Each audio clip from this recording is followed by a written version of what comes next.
I've returned. I have returned to the garage to do some more chatting. To entertain the crew. Oh wait, I think I need a tablet. Darn it. Hold on a second, I don't have my ducks in a row. PXD knows what I'm talking about. He's got to line them all up on his print bed.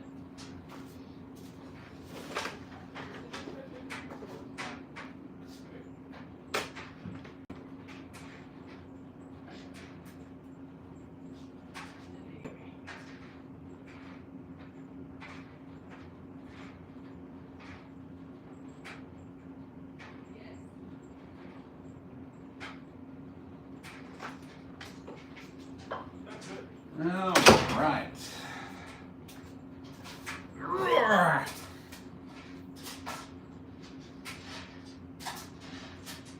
That was called the Viking chair sit. Hold on.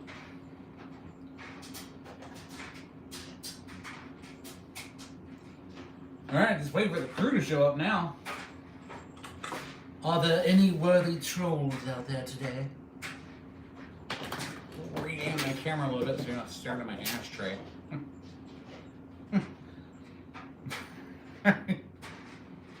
It sounds funny when you say it like that. Stare at my ashtray.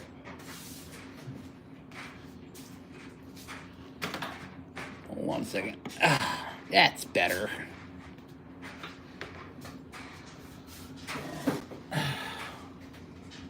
Now you still can see my ashtray. I'm gonna just dump this thing out. Messy over here. Hello, how are you this evening? Alright, there we go. Now I can fill it back up with weed leavings. Hey, brother, how's it going? It sounded like everyone was depressed or something. Not depressed, but like they needed some entertainment from some guy who could be a complete sarcastic asshole entirely on accident.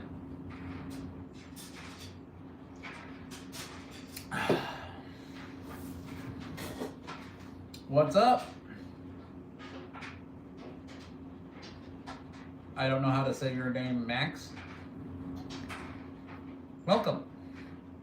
And Sasquatch. Welcome. Welcome.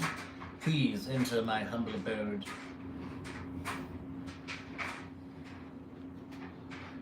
Let's wait a little bit. I swear it's like that camera doesn't want to aim right. No, this way. There we go. Okay. A little better.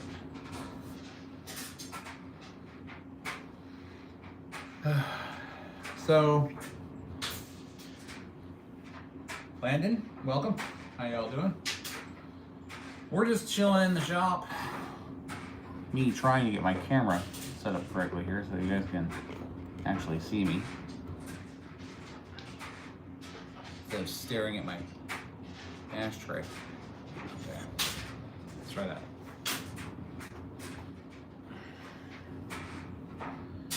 That's a little bit better. Okay, yep, man, titties are in frame. Gotcha. We're good to go. Good night with you. Is that... Sorry, the brightness is down a bit. Is that Karia? I hope I'm saying that correctly. Don't want to offend anyone.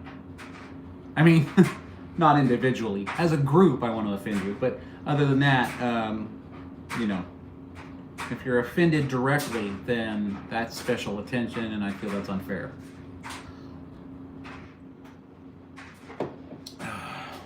Welcome all.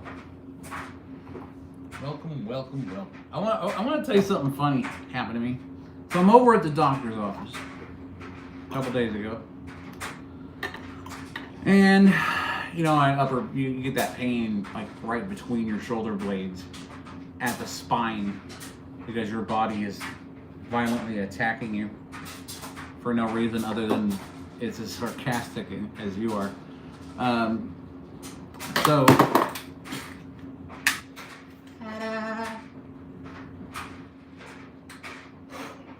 all right, Jackson, welcome.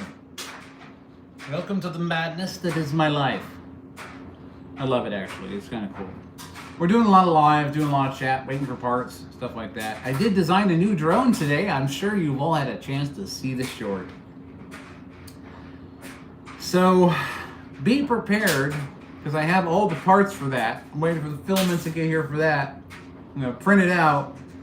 And then the Dill drone shall take flight, piercing the sky of Mother Earth like a hooker on 9th Street.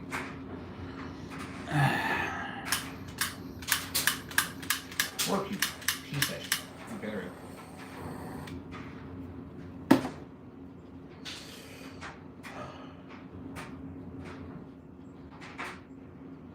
Did you?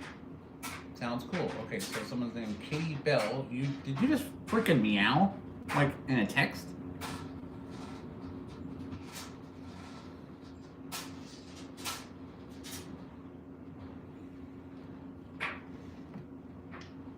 I don't know.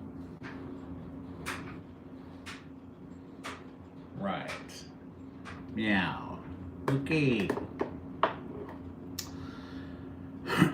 Well, be careful. I have 2 huskies.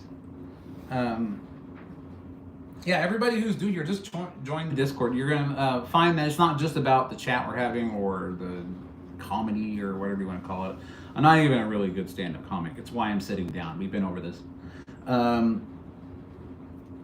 But you'll see a lot more content on there and then a lot more on the channel. That's fairly interesting. If you're into drones or making things that are completely impractical.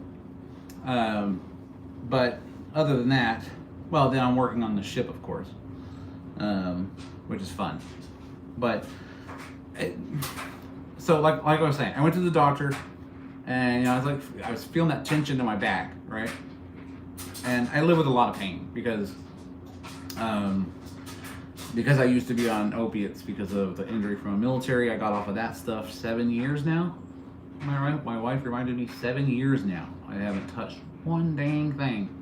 And I never really went off the deep end with it. It was just, pills. The painkillers they always give you because they want to keep collecting the insurance money instead of fixing the problem. So, more room here. So, I go to the doctor, I'm in pain. He takes my blood pressure. He's like, it's a little bit higher than I'd like. It was like 164 over 100, but I run a little hot anyway, right? But then I get back home, and I'm like, what should I do? So I literally did the whole chat GPT thing, and it convinced me,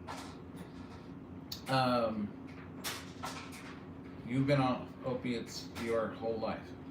Off or on? Because I'm trying to, okay.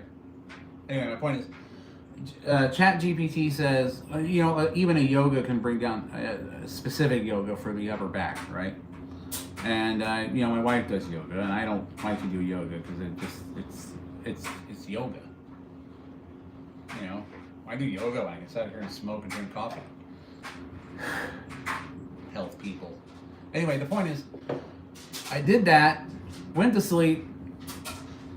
My wife and I both, for some reason, had a sleep disruption at 2 a.m. out of nowhere.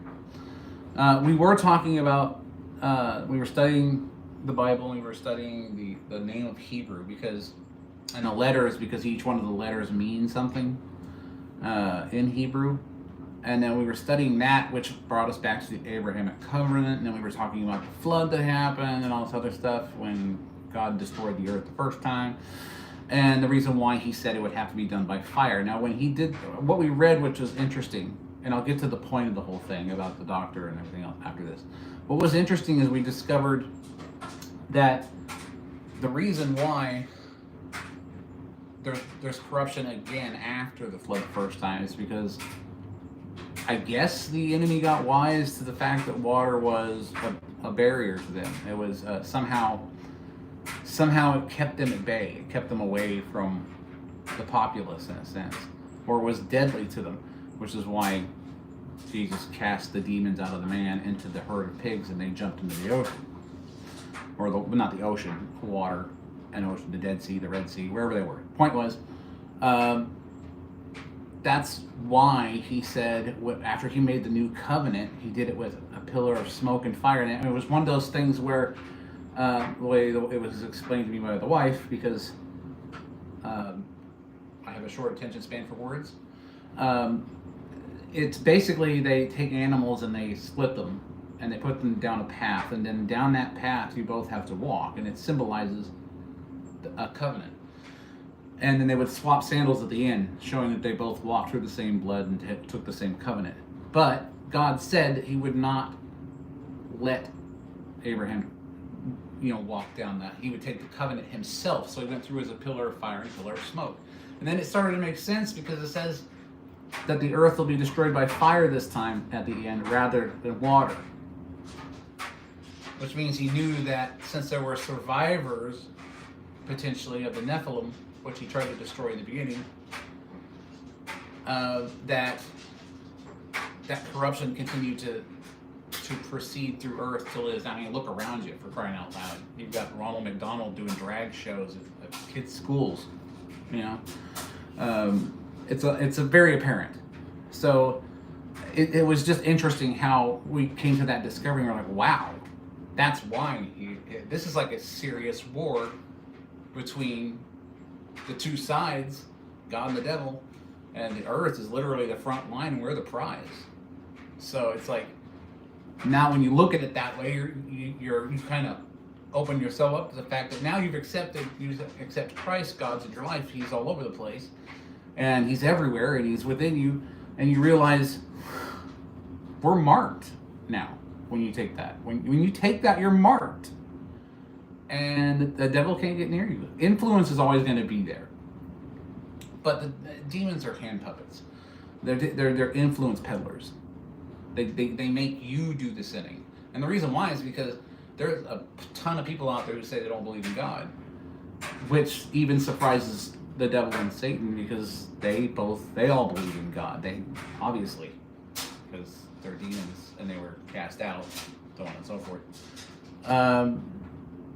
So when a human being with free will can deny the existence of God, that makes the devil happy, because it's something that he can't even do, is to deny God's existence. But my point was, anyway, we came to that revelation. We felt really good about it. I went to sleep, got up today, and I was like, man, I'm tired. Because I'm on blood pressure medication, because obviously it was 164 over 100, and that's how I normally run.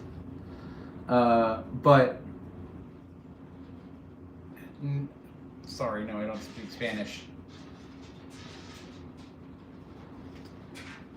I wouldn't know how to put that in the I think you can turn on the captioning and change it if he wants to. But basically,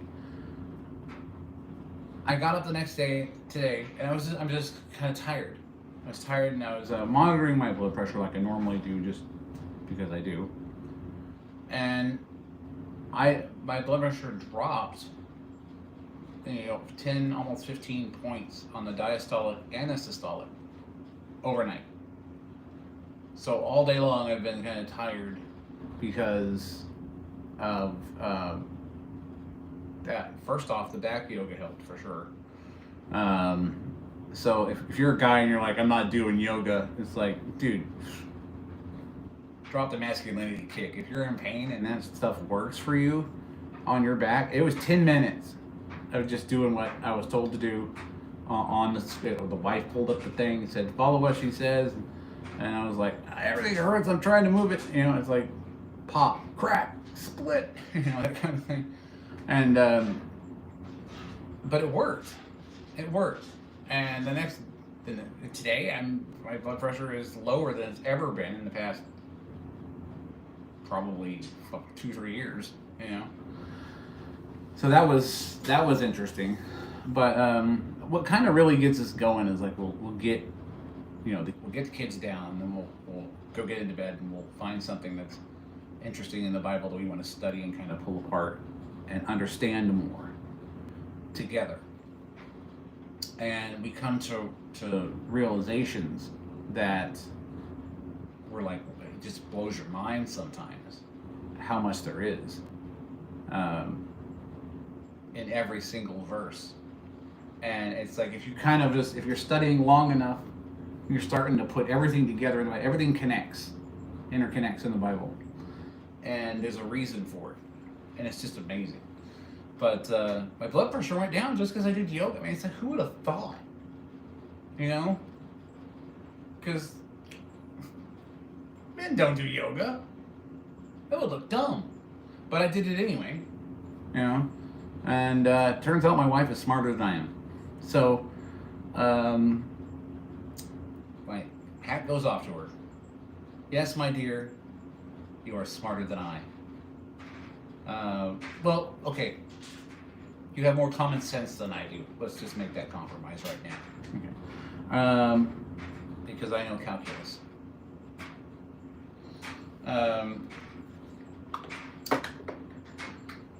Plug the coffee.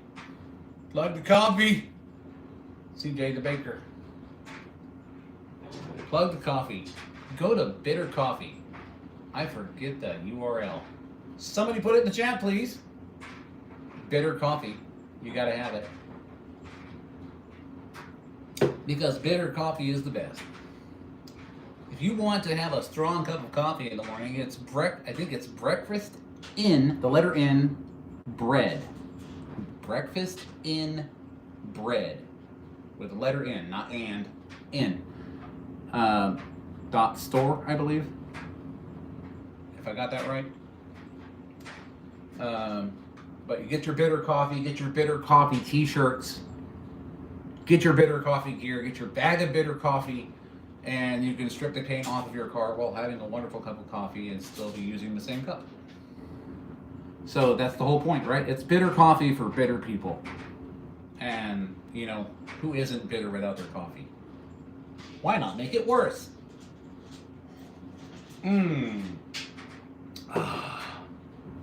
Can feel my kidneys imploding now.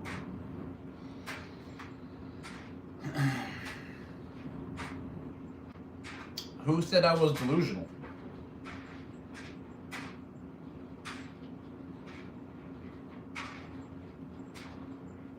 Yeah, I agree with the fact that we're the ones that are lost. We have to find Jesus. We have to accept him. Who the hell's stop motion? And then, okay,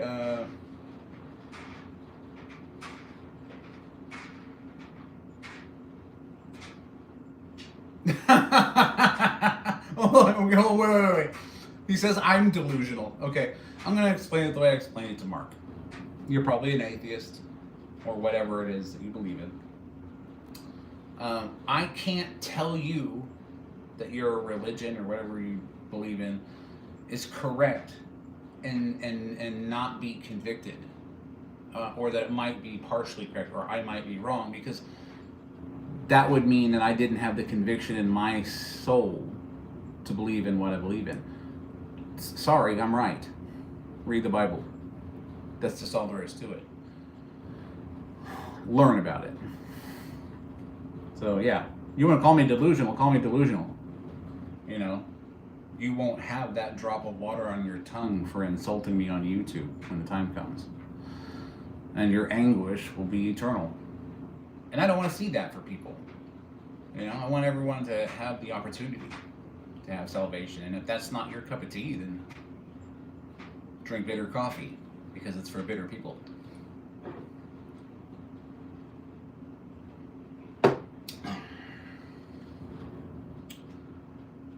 I'm not trying to catch up on the chat real quick.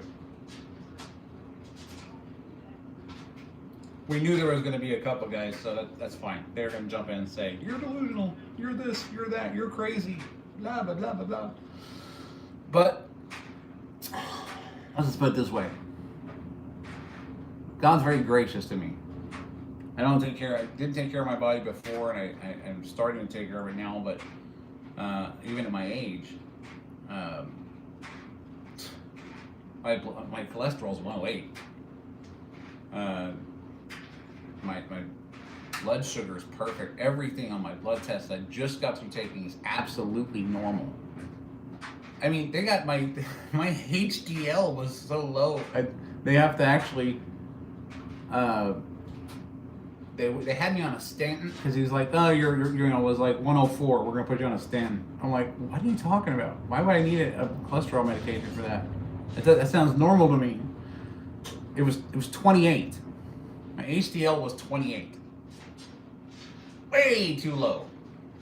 So like I told you, I didn't need it. Other than that, everything else was absolutely perfect. Absolutely perfect. You know, smoked for 30 years. You know, I still do the pipe, but that's more or less because I stopped smoking cigarettes. And yeah, it's amazing how the difference that I have right now, just because God takes care of me. He finally just said, you know what, he's not going to eat right. Just take care of him. I got guardian angels tapping out. Your turn. You know, especially when I'm holding one of those 170 millimeter EDF bands and I'm driving it all the way to full throttle and it explodes. But yeah, that new drone I made was mainly because realistically, I had the motors here. I had a Talon F7V2 that I was using that I found with the drone motors. It doesn't really function that properly. I do need to check the ESC and see if it has a separate firmware issue. But I do have a SpeedyBee F405. Not the wing, the actual F405 for the drones. So I'm going to use that. I'm going to use the motors. I'm going to use the 3D printed bodies I made earlier this morning with the mount for the SpeedyBee, the battery compartment's already in there, the port for the antenna. I will incorporate an FPV dome in there for the camera once I actually get a VTX and a video transmitter and a camera. And goggles. I gotta get goggles. I haven't even done that yet. But basically, yeah, we're gonna test fly this thing with. We're gonna see what we can do with it, just for fun. That's what it's about, experimenting with drones.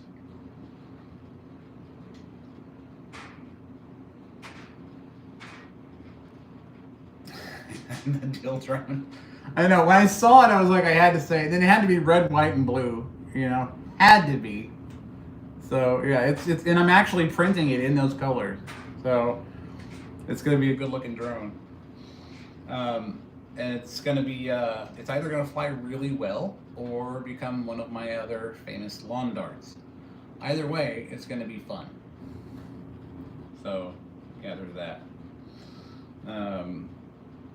Man, the one glider plane that I want more than anything is that FMS Fox, the 96 inch, like the 3,000 millimeter, like freaking 9-foot wingspan.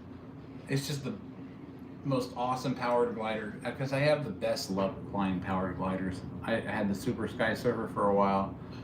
That one was, I think, 22 or 2,500. Screw you, dryer. But it was like 22 or 2,300 millimeters. I can't remember. It was a big plane, and I had better luck flying the bigger planes. Smaller ones, not so much. Unless it's the handheld, like the little mini F-22s and the F-35s, I can fly those really well. I had a lot of fun with those. It just, putting bigger engines in them, like bigger, higher C battery ratings, and just pushing it. I love those little mini F-22s, but. Yeah, that was some fun stuff. Those were the days,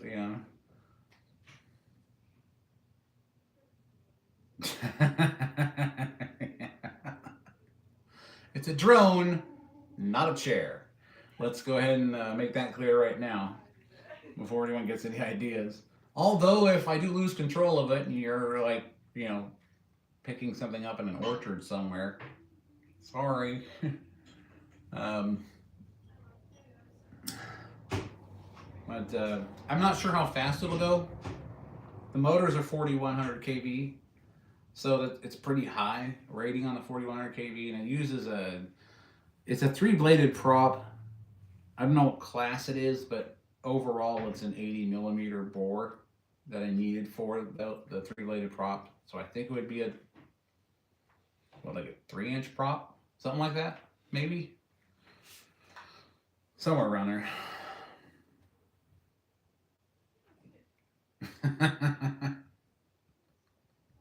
Yeah, it's gonna be. I think it's gonna fly good. I think it's gonna fly good. I really do. Because it's more for high speed, so it's gonna be fun to fly. And this is why I was trying to get. I'm trying to find a good flight simulator to use with my TX16S, so I can kind of train with Acro for a little bit. And I heard that, is it Liftoff or something like that, and a couple other ones, but they're like $20 a piece. I gotta get one of them, and I think it's Liftoff, and you can get it on Steam. But yeah, it gives you the opportunity to it's not obviously not as realistic as in real life, because then you've got, I don't know if there's any physics involved in it, like it puts wind in there or anything else, but how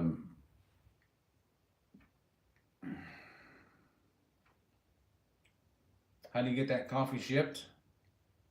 There's a link on my main page to the Breakfast in Bread website where you can get your bitter coffee and your bitter coffee apparel, plus many more items are on that site that you might be interested in. So go check it out. The link is in my bio. Get yourself some bitter coffee. So did our where's our friend that took off on me and told me I was delusional? Did he leave?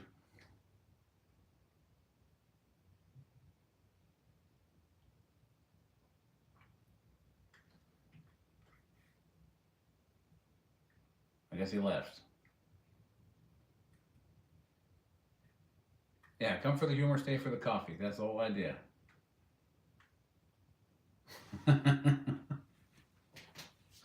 I mean, that's what it's all about, Sometimes if you're not doing any work, or if you're waiting for stuff to get there, and you want to fill the time, but you want to keep your audience, in the loop, let them know what's going on, have some entertainment, just kick back and chat, It's like this is like a worldwide FaceTime call. Like anyone can join in,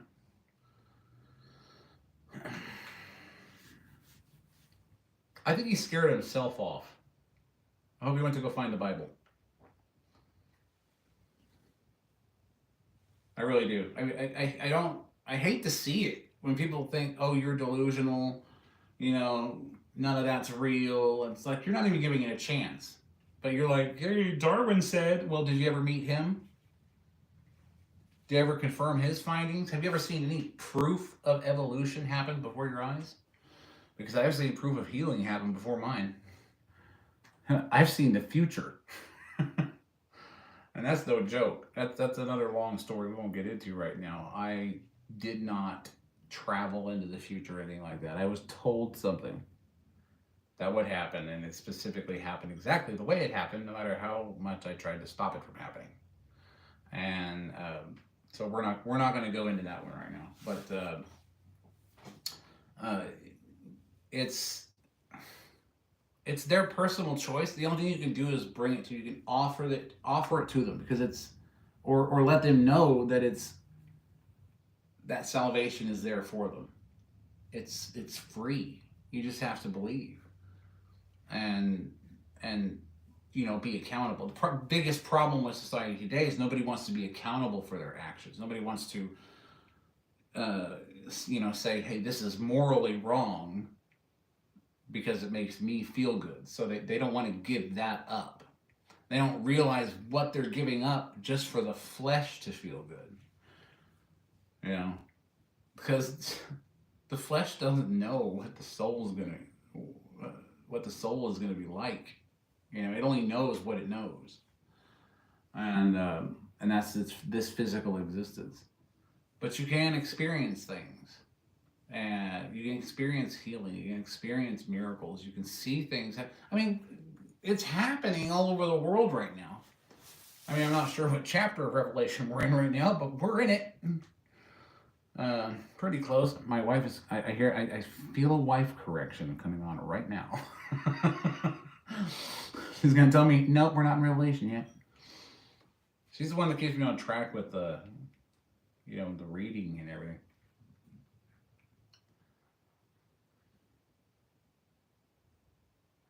The gift of foresight. Yes, I think that may have been what it is. But see, the thing is, okay, I'll give you just a short story. Had a little white terrier dog, right? One night, going to sleep. I usually slept on the floor just because I was a kid. It was summer. We had a swamp cooler, that kind of thing. So it was always hot, so I slept on the floor wherever it was most comfortable. And this night I was on the carpet, at the almost against the wall in my grandma's room, because I lived with my grandma and my mother. My mother was disabled, and my grandmother raised me and my brother. Anyway, she sat up in the middle of bed one night, and she goes, "I don't know if I'm supposed to tell you this, but that dog is going to die in 3 days." Knew exactly how, who, and when. Because of this, even she was like, we're adamant about trying to stop this. So we had this kind of faux fireplace that was kind of built into the wall of this house.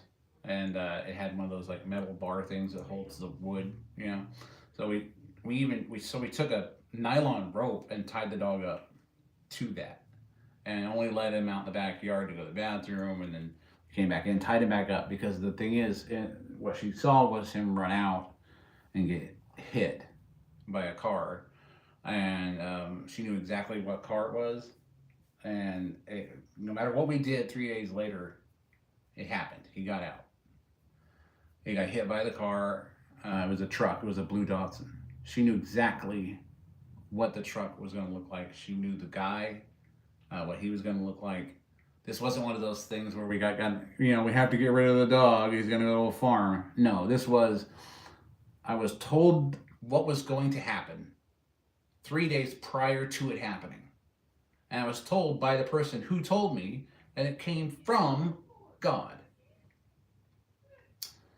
And no matter what we did to stop it, it happened anyway. No matter what. You could say cause and effect. You could say it was our intervention to try and stop it is what caused it. But I think the point is that the Bible states basically everything on the earth, everything under the sun is already finished.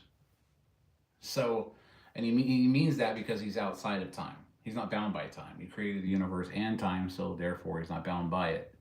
He's eternal. We know that. And because of that, I think he already knew what we were going to try. No matter what we were going to try, it wasn't going to help. It could have been anything. We could have locked him in a cage, brought him over to a friend's house, secured him somewhere else. It wouldn't have mattered. The point was, that's what he told us what was going to happen, and that's what did happen, no matter what. And it was a pivotal moment for me. I used to have pretty bad dreams in that house sometimes. I was we were all under some kind of attack in that house. And it was because we were trying to be, good Christian people. And it was like I would have dreams of demons. I remember one time, she said she was also a seer. She could see the other side if God allowed it, he would open her eyes and she would see the spirit realm that's around us, because it's all together at the same time. And here on earth, she one day I'm sitting there watching. I remember because I was watching like some kind of dolphin show or something on a console television, and I was young. I remember I was young because I had like those pull-ups on. Well, back then they didn't have them. They weren't pull-ups. They were just bigger diapers. I think I was that young. Whatever age that was, I don't know. But I remember she freaked out and started. She was getting scared. She was scared of something, and she was sweeping something out of the house, and she was commanding it to get out of the house. Saying, in the name of Jesus, get out of my house. And then she explained it to us later on, because she scared all of us with it. And she said God had opened her eyes, and she saw all these little smaller demons through the house, and there was a bigger one that was as tall as the ceiling in our room, mine and my brother's room. And then outside of the house, there was a huge serpent wrapped around our big oak tree we had out front that was bigger than the entire house. And it was giving commands to the ones inside. And that was freaky. That was freaky, to say the least. And every time I was in that backyard, I always felt a presence literally right behind me or beside me. And it was, and sometimes I would run out of the backyard because it was right behind me, and I could feel it, and I could feel it getting closer. I could feel that chill, and I couldn't be there. The backyard is one of the places I never wanted to be, was because of that. So yeah, it was something that I can't even explain. And I've had other experiences that,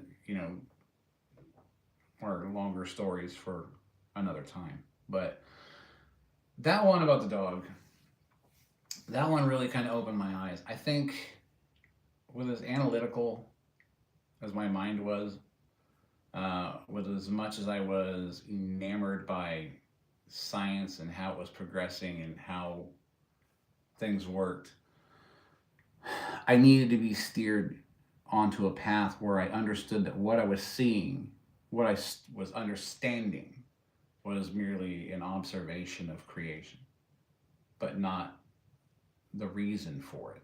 Science isn't the reason for creation. So what? They think it's the Big Bang. How can you prove it? You can't. You can't. And even if you could, you have no explanation as to why it existed. And then you got to ask yourself, and then people say, well, why does there have to be a why? Because you can ask why. You can ask why, so why? I mean, that's like saying, yeah, whole universe exists, but I don't care why. That's just the driving force behind being human, is trying to understand the why. Well, fortunately, we were left a book with instructions. So, some people need to pick one up and read it. And that is the Bible. And, I don't care if people don't like hearing that, if they think I'm delusional, if they think I'm crazy. They're entitled to their opinions, no matter how wrong they are. But they're humans. And I never really I don't want to be mean to those people. I don't want to be angry at those people if they try to troll me or anything like that. I'm sarcastic. I can be, just put it plainly, I can be a sarcastic asshole. It's more of a character trait. Something I've practiced over the years. But the point is, I don't think, badly of people. Their actions are what you judge them by. And typically you don't judge them anyway, but you judge a person's character based on their actions. And this world's just getting bad. Some of the things that they've tried to put into the mainstream media to normalize mutilating children with hormones and things like that, and convincing them that they're trapped in another body and it's not theirs. That's the most evil thing you can do to a child who's trying to develop, is to convince them that they may or may not be who they are.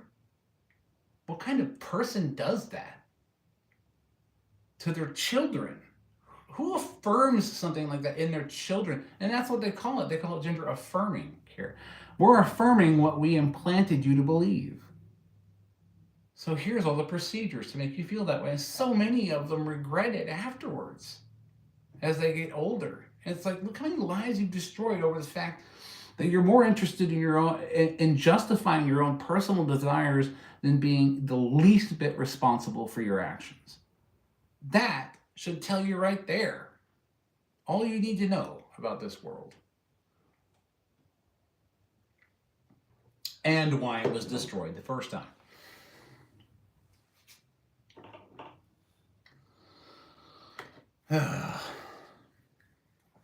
Okay, so I'm going to catch up on chat.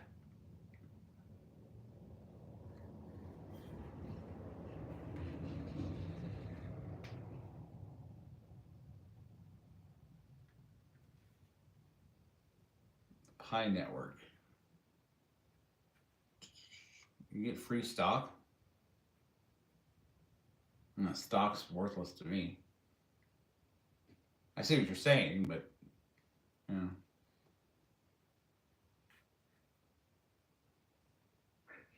You saw everything that happened when your wife's mother died in a dream. See, that's the kind of stuff I'm talking about.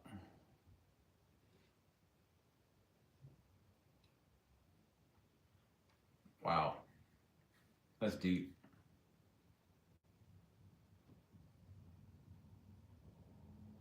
Yeah, that's how it happens, man. Sometimes you get messages, and usually it's when you're, experiencing an event of something like that. Something happens to the family that's traumatic, that kind of draws the spiritual world closer to the living, even though it's as close as it can be right now. Because people don't seem to understand that the spiritual realm is here with us right now. Proof of that is God said He is the creator of the seen and the unseen. Everything points towards everything existing, but we are only privy to what we're allowed to see through our senses that we've developed in these avatars we're driving. And we've been given, stewardship over the land. Well, in the beginning, obviously, we screwed that up with the first sin. So now we have to try and make it, which is another commandment, or not a commandment, but what Christ told us to do. So it is a commandment, technically. And that was to endure to the end. Believe and endure to the end. Suffer. I mean, the fact that somebody came in right now and said I was delusional is exactly what Christ said would happen. And that would be, you'd be persecuted for believing in me. So thanks for proving Jesus right. Whatever your name was, I don't remember. I hope for nothing but the best for him, but I'm sorry, when you're wrong, you're wrong.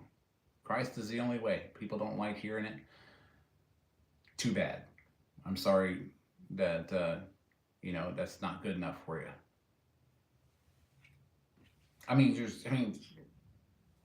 If you can't understand morality, that's your fault, not anybody else's.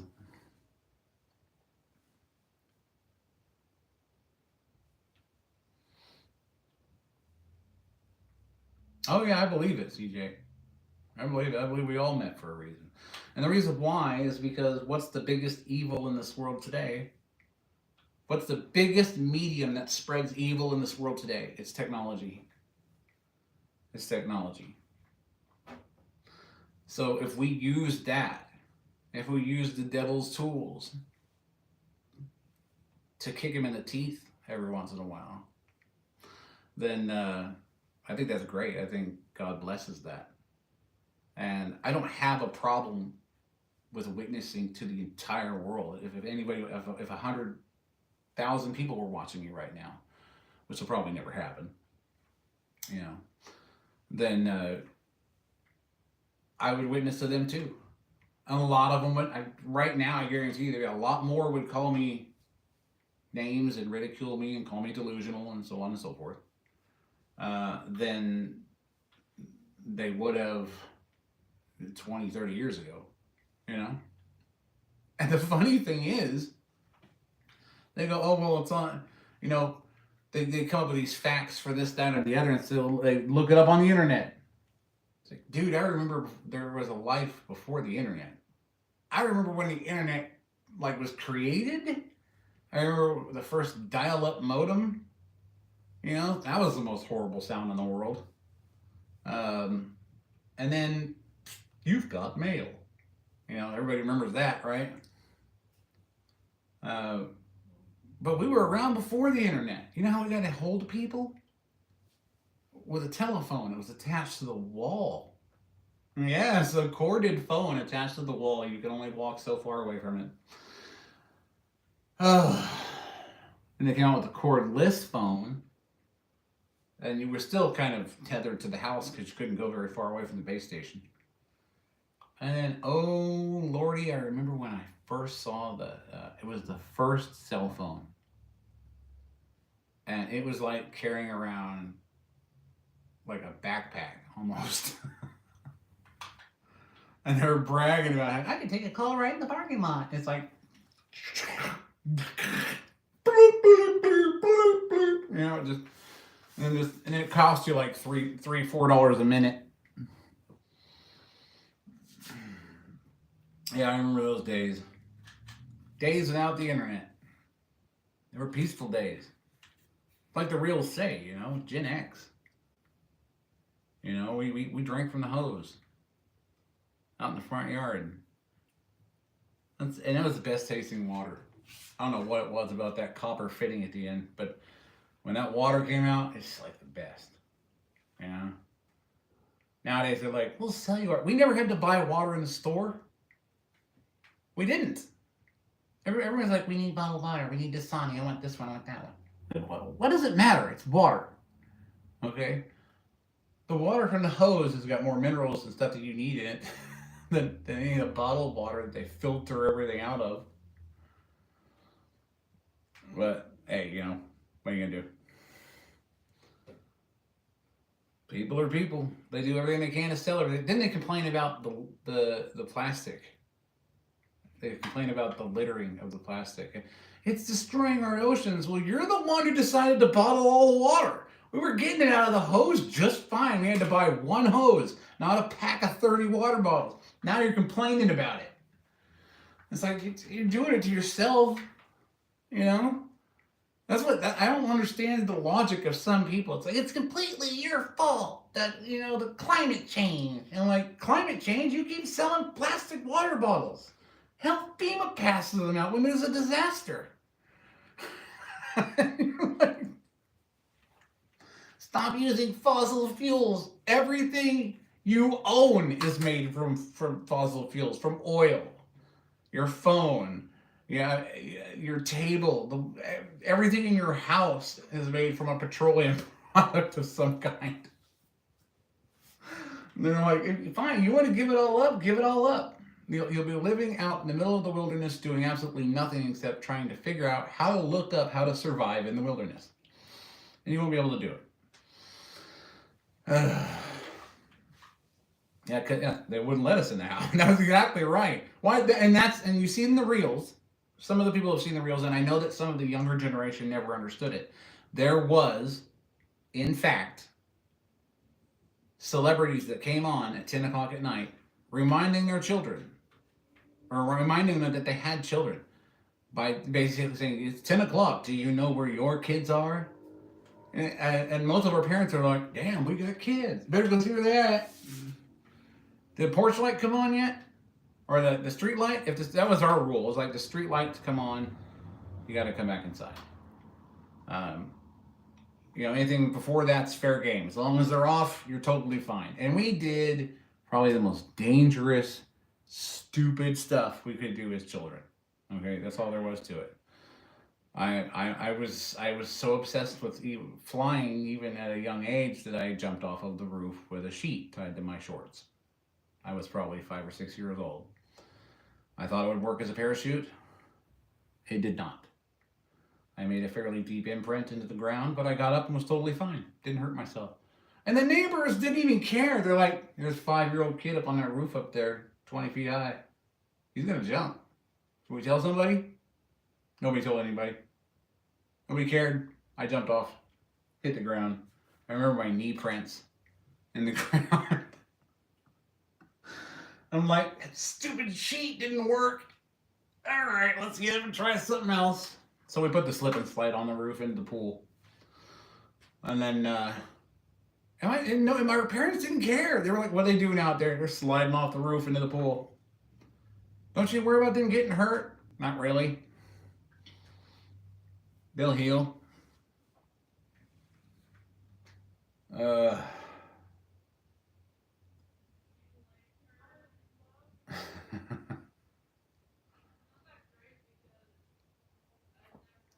A trap, and more height, it may have been possible. It could have been. Um, all I know is I'd always been the person who I didn't care about what was going on the surface. I always wanted to know what was up there. I always wanted to see the stars as clear as I could on a clear night. And since he always lived in a city, you never really could see the stars for what they were. One time, I remember going out towards Knights Ferry, and we stopped the car for whatever reason to stretch our legs. It was dark, clear night, and it was the first time I saw the Milky Way galaxy. And it was so bright. It was one of the spiral arms of the Milky Way galaxy. The arm next to us, possibly. But it was so amazing, and as a young child, it just kind of brought everything back. It was like, I've got to get into. I have all these things in my head that I have designed.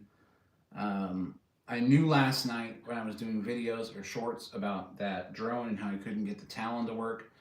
I knew then what I was going to do. I went to sleep designing the drone in my head, got up this morning, designed it in Fusion. It's ready for print. But I have so many more ideas in my head. I can't, I don't have the capital to get them out there. And, but if I did, all those people who complained about fossil fuels, I'd still be using some, but for the most part, hydrogen. To me, it's always been interesting and what makes electronics work. Yeah. Literally anything with lines of code. Yeah, absolutely. Absolutely. Lines of code. See, I learned the hard way about electricity with an ungrounded motorhome that I lived in. I've said it before, I've been electrocuted so many times. I could have satisfied the death penalty 5 times over. I've been electrocuted so many times. And it was just because that motorhome was never grounded. And it was hooked up to a 220. If you were in the motorhome, you were fine. But if you had to go out of the motorhome, because of the aluminum frame around the door, you had to jump through it, and you could still feel the electrostatic field making all of the hairs on your body go towards the frame as you jump through it. And my grandma just broke. She was like, "We can't fix this." And at the time, I wasn't, the most I knew about electricity was, how a breaker, a square D breaker box worked, but I couldn't find the short in the system because it was grounded to the frame somewhere. And every time I touched that door handle, and the interesting part about it was I remember the entire event. I remember my eyes feeling like they were like you're looking out of water that's rippling on the surface. So my eyes were almost boiling in a sense, and I was conscious the entire time I was being electrocuted, enough to where I could pull myself away. And then eventually it just turned into a phobia to where I can't I'm afraid I'm gonna get like a static shock from stuff out of the dryer, and I'm like I don't even want to touch it. Uh, but it's funny. Like you see me 6'4", near 300 pounds, afraid of getting a static shock. You know, God forbid a cop ever has to tase me. You know, he probably tased me. I probably just turn around and go, "More, please."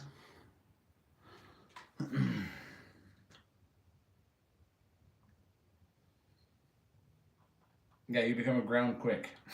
That's for dang sure. I'll tell you that right now. You become a grounder real quick. Uh, man, and it didn't. It never damaged any of my organs. It never hurt me. Um, some of my childhood memories are gone. That's probably part of it, or I just don't remember. I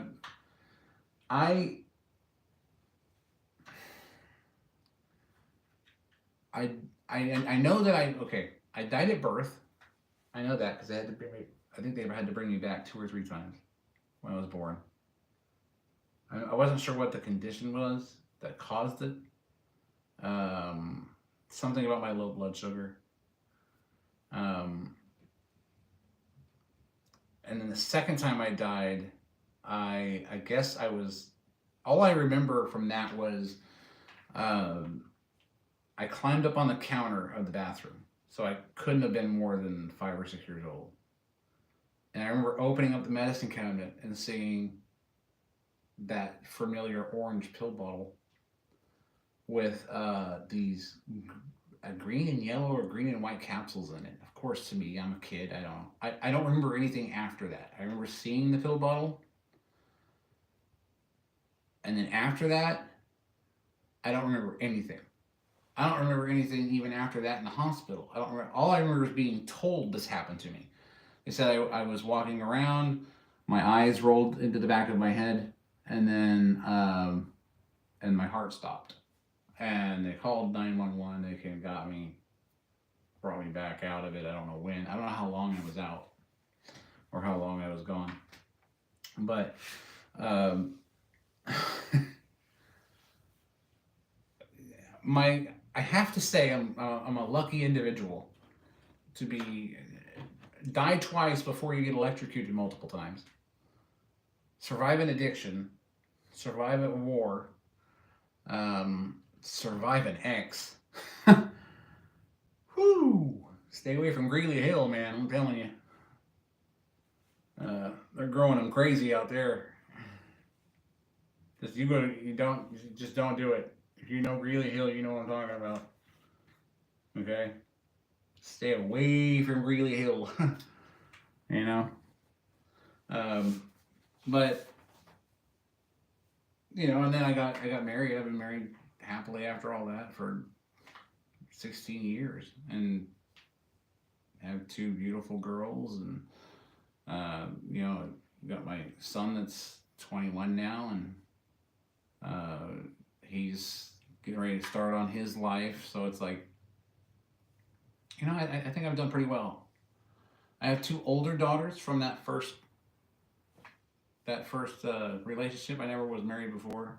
It was just a relationship. I was young. I was stupid. Lonely. You are when you're in your teens. And had basically my first 2 daughters when I was 18, 19 years old, somewhere around there. I think 17, maybe. I can't remember. They're in their 30s now, living in another state, doing their own thing. But and then I started, when I got married again, it was in my 30s. Not again, but when I got married for the first time, it was in my 30s. And I found a Christian woman. and I don't think she knew I was Christian, and I didn't know she was, because this is when MySpace was a thing, right? So the music she was playing was cool, but I didn't know it was Christian music. So I really didn't have much idea. And then I met her, and um, we just hit it off, and we're like, yeah. It was a situation where you were like, you find that person, you're like, there you are. There you are. Been looking for you my entire life, and it's like I knew I'd find you eventually, and because you were meant for me, and that's what it's like you knew the person your whole life, and then everything before that was just a blur, you know. So yeah, that's how life is for me now. It's just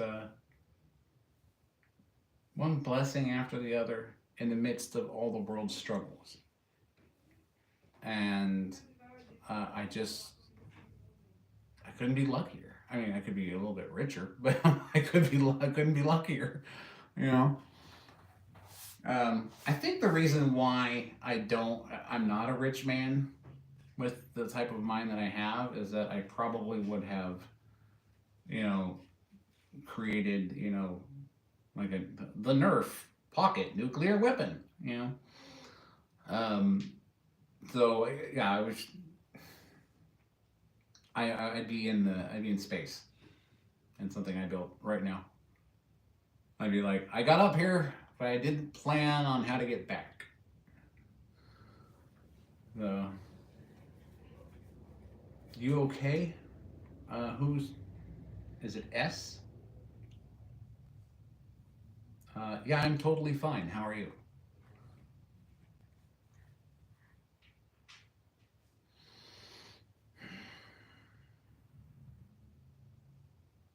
Indeed. Indeed, he says.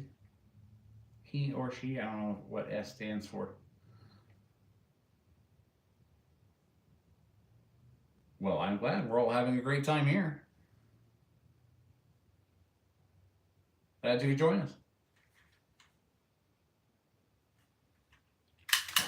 Eat some tobacco.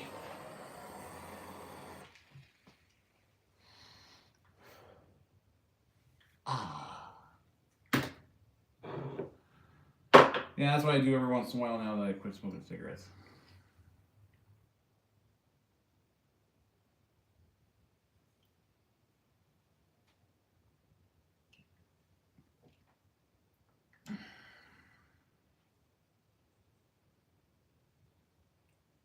These screens are getting smaller. What kind of emoji is that? Is that a laughy face, or is that like you stepped on a nail or something?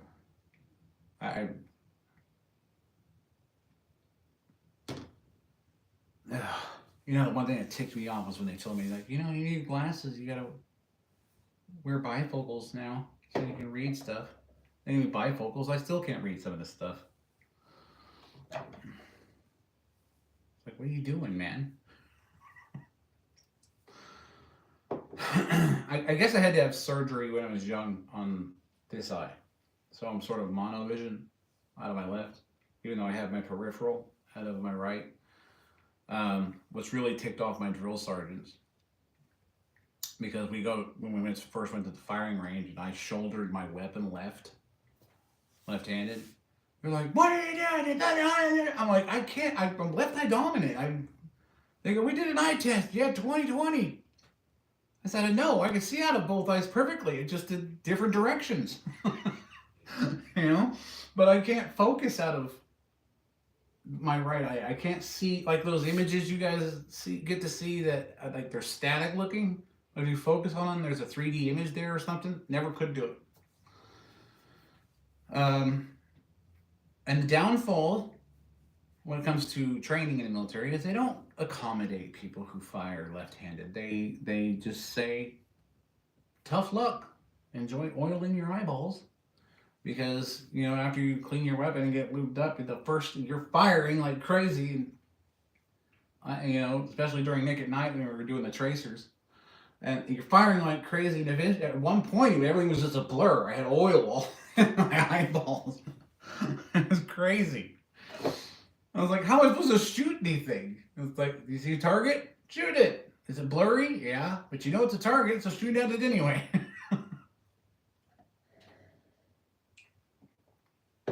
Follow the rest of the tracer rounds.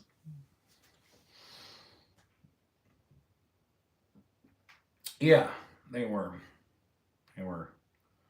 And then what do? I get home, make myself a nice AR-10, and I don't get a left-hand ejection port.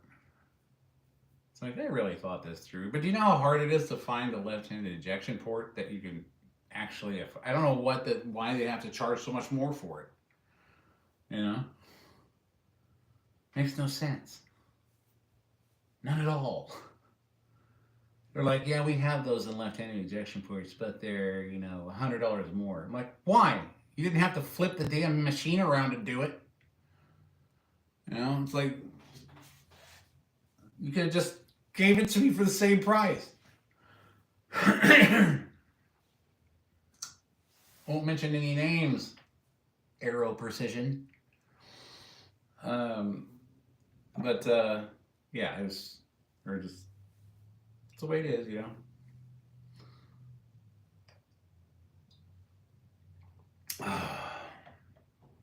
I could have just bought one, like a fully assembled rifle or something, just to, for hunting and home protection, things like that. But I like the idea of making things, so I just built one myself.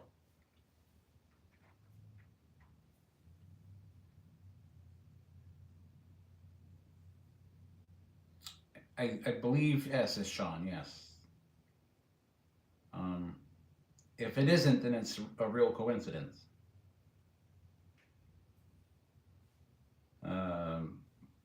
So, yeah. So what's everybody been up to? I mean, what's going on?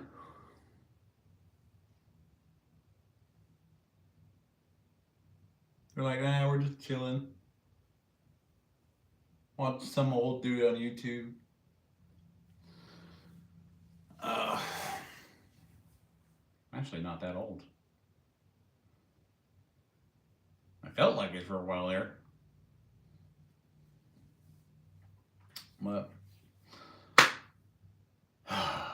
yeah, we gotta build that drone, man. I gotta print it out. I've already got it set on the plates in Bamboo Studio and like ready to go. I just want the filament to get here. I'm gonna print it out. I put the drone together. I'm gonna program it in iNav. I'm gonna run angle mode and try and keep it, a limited degree because of balance. I want to make sure once I take off the ground, if there's going to be any imbalance because of the motor being up above the flight controller in the vertical position, that there's no instabilities because of the size of the props and things like that, and adjust the PID and the gains and things like that to make sure that it's a stable flyer. And then we'll see how fast she can go. I mean, she's going to run a 1500 milliamp 4S battery, 150C discharge rate. So it's either going to fly really fast or it's going to fly really fast and then cook. So it's going to be like, you're going to hear it zip by and then turn into a fireball. Either way, it's going to be fun. So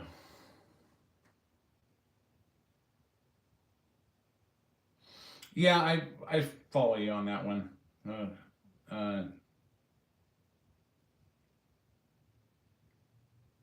Because it said Sean. He says Sean.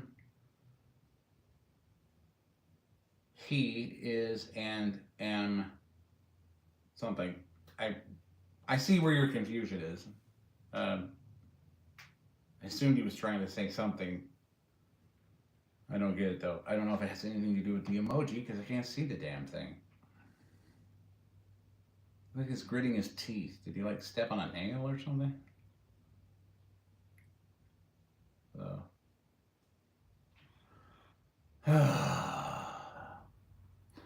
Yep. So we got 8 people in here.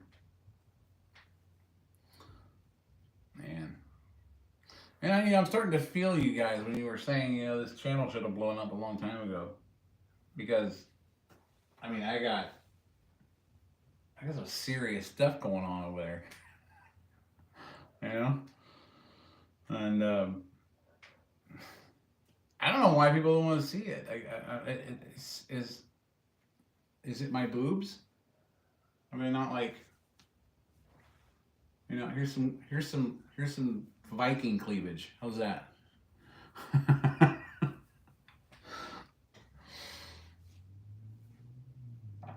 The views went down. I better not do that again.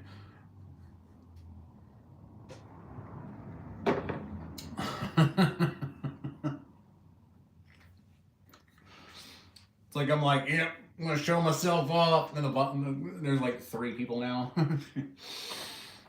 Like, we don't want to see you. Just say something funny, or put Gorilla Glue in your hair. We'll watch stuff like that. I'm just kidding. You guys aren't. I know you don't watch stuff like that.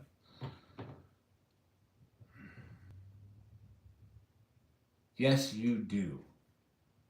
Yes, you do.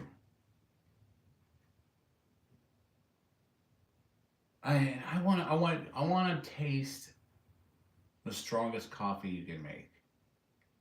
I do.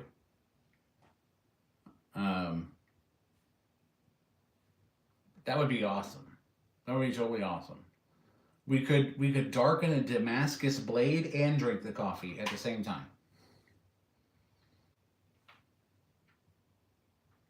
That'd be awesome. You gotta get me a shirt, man. I want to wear one of your shirts. I'll wear it on live stream. It's gonna have to be like, I don't know what the new sizes are now. What are the new sizes? Every time another year comes by, there's a new size. It's like,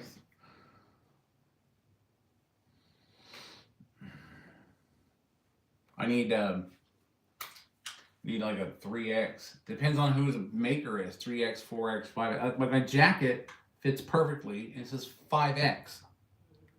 My shirt is just 4X.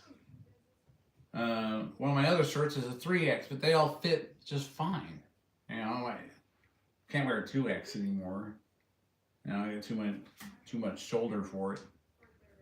And my shoes.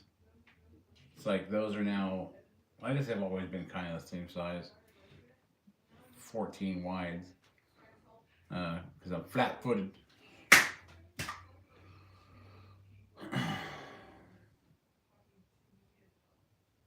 I'll do my best, for sure. Because I want one of those shirts. Those are cool. Those are cool shirts. I don't know why anybody wouldn't want one of those shirts right now. And the fact that you're selling like the bitter coffee, man. Who's not picking up on that? You're not buying bitter coffee. What's wrong with you? What, you like to spend your money at Starbucks? Get an oatmeal latte? Little girl, get some bitter coffee for bitter people. At breakfast in bread. .store. .something, I think. Correct me if I'm wrong. Put your link up in the chat, man. Put your URL right there in the chat. If it'll let you. I don't know if it'll let you. It might. And then everybody go there and get yourself some coffee. Support CJ the Baker. The man is doing his best to bring you good coffee.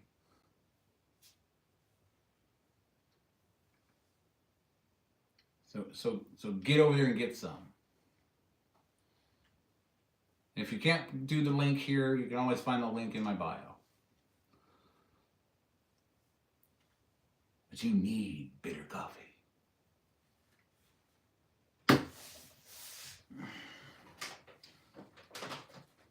Get bitter coffee, or the dill drone is coming after you.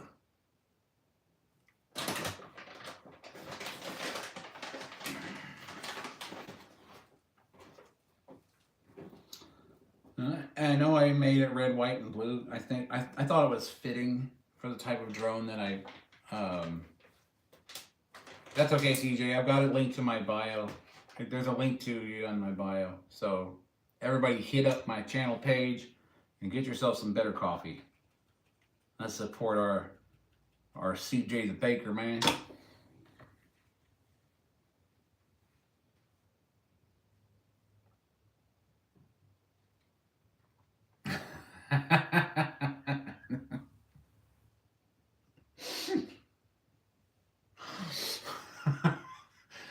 Just the visual of,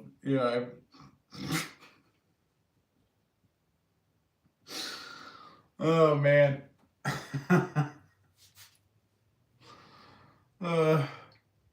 That'd be something to explain to the doctor, wouldn't it? Sir, how did this drone get inside you? It's a complete accident. I don't know.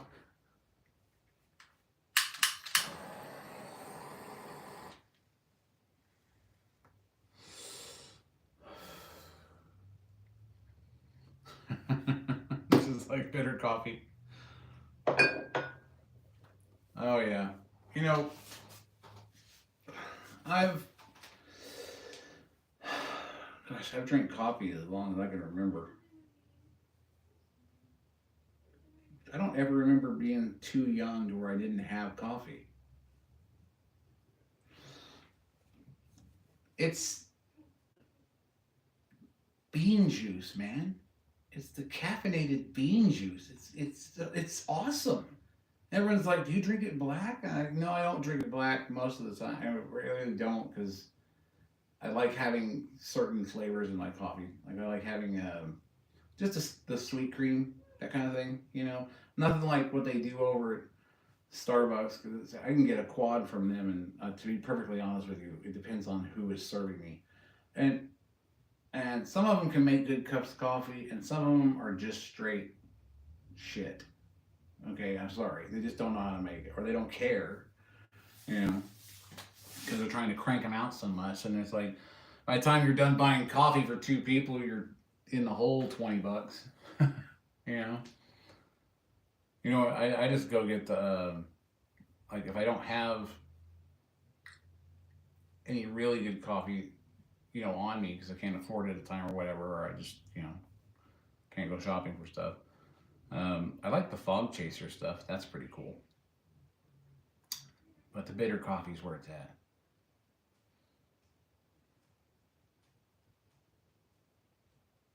Yep. Use that code right there. Get your discount. Get your discount for your coffee. And then get your merch. Gotta have the merch. Eventually these will be up again. PXT has one. I think he's proud of it. This newer version is the 15 ounce, I think. And has not only the logo on the front here for the study van, but it also has the DPC logo on the back. We'll have to upgrade you, PXD, because I know you probably want this one. Don't you? You want it? He's all smooth, all soft, good for coffee.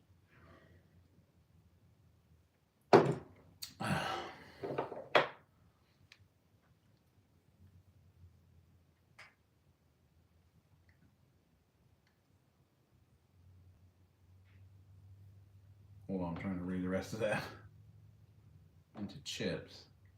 Really?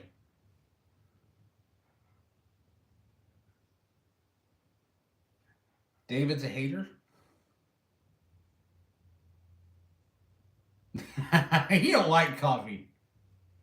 Hey, you gotta give props to David. He's the one who bought me the printer. He's the money behind my madness right now. Dude's doing Uber and Lyft just to keep me in filament. I mean, and I even made the signs for him. I showed them to you. The Uber and the Lyft signs before. I made him some signs for the car. So, it's like, I'm like, you buy me a $2,300 printer, I'll give you a $5 light.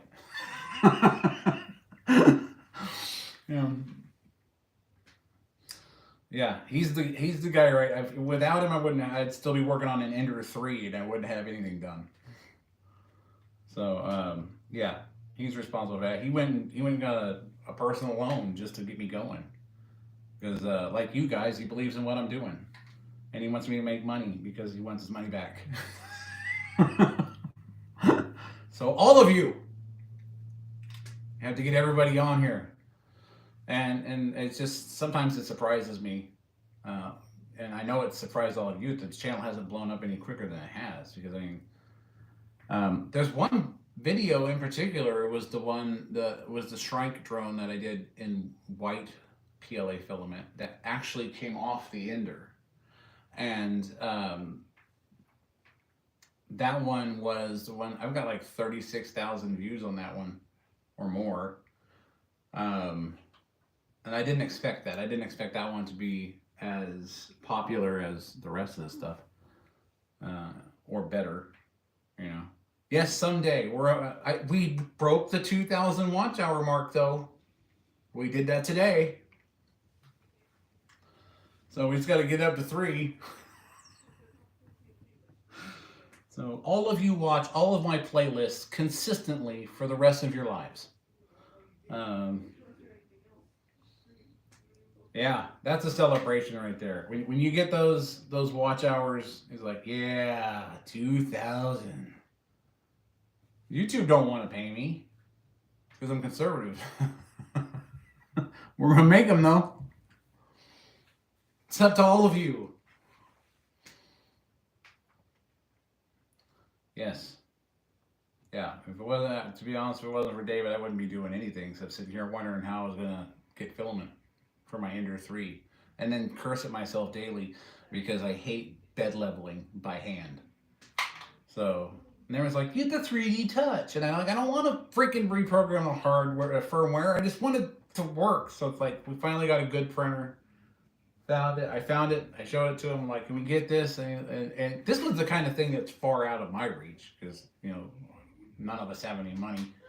But the fact that he was able to get it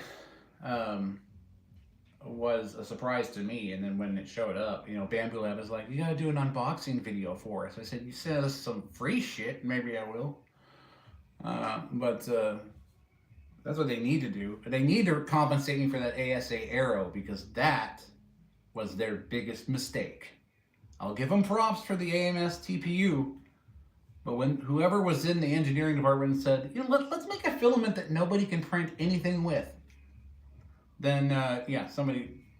So he's probably on the bread line right now. So doing good, Rostellas. How you been, man?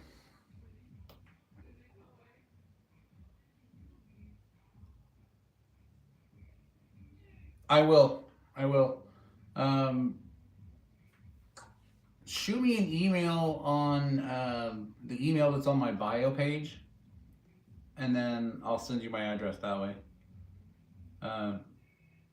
It'll be easier just for me to check email. But that's all on my channel page.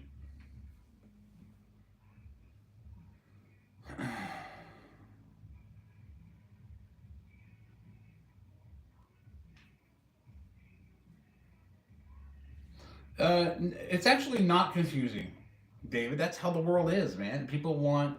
Most of the people in the world, most of the new generation, they want nothing but ridiculous stupidity in short 15-second bursts, and then they move on. It's only when you really get somebody's attention that that they'll start watching, and that's why the Dill drone was created. It was for it's going to be fun to fly, and it's going to be a great experiment using parts that I have laying around. And did you order that 4 filament pack yet? I need it. Well, people are waiting for the Dill drone. The red, white, and blue coming at you. Keep your legs together.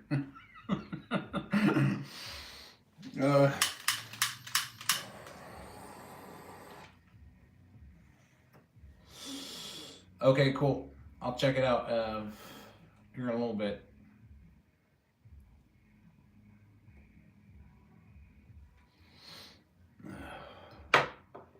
This I'm gonna be on.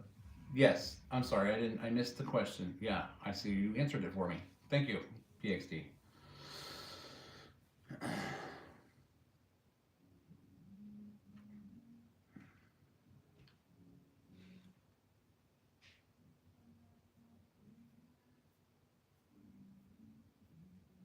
Yeah, that's what I don't understand. It's stuff like, why does that get more attention than what I'm doing? I designed a 3D printable 170 millimeter EDF that's capable of 30,000 RPMs, 55 pounds of thrust, and 0.665 kilograms of airflow per second. You'd think that would be more interesting to some people than kicking a cat across the screen or whatever, but you know what? It's not. For some reason. I don't know.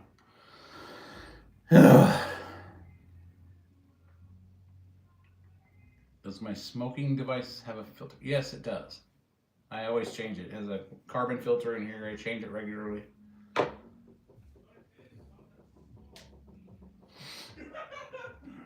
So yeah, I'm working on a new kind of 3D printer that uses a welder for stuff like carbon. That's a good idea, actually. That's almost like what they're doing in the space industry right now, where they're basically 3D printing by additive manufacturing by welding tanks together and stuff like that. I'm like doing this. No one knows why. But yeah, they're already doing stuff like that, and if you can do a desktop version of that that won't burn your house down, that'd be awesome, dude. I'd be using it right now.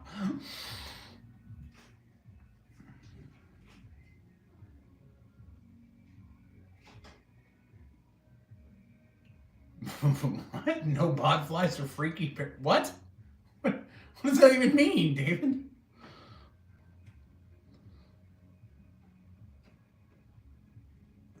Oh, I see. Yeah, okay. You asked him a question. Okay. I'm trying to follow the chat, but all this stuff is on screens that are getting smaller, and text that's getting smaller. It's not like I need it on paper like in the olden days.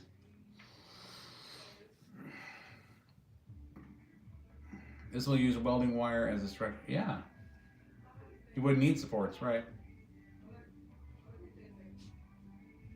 Way faster than plastic in room temp. Yeah, I can see that. I can see how that'd be a lot faster.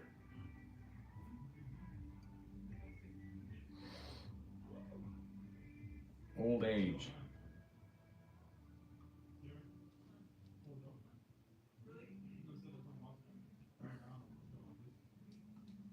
Oh, why couldn't NASA bring him back? Well, NASA's a government-funded operation, and you saw how long in between shuttle launches it took for them to even prepare to get a shuttle ready. SpaceX basically is specializing in reusable, fast iteration type of rocketry. So, and because of that, they had a dependable spacecraft. When Boeing Starliner failed, they spent too much time on it, just like NASA does on everything else. Spend too much time on it.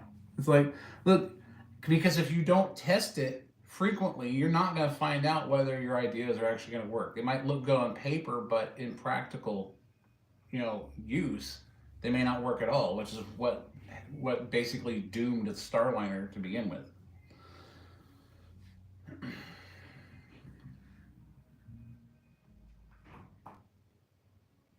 You don't like Elon? David, I'm shocked. I'm going to pilot one of the starships one of these days.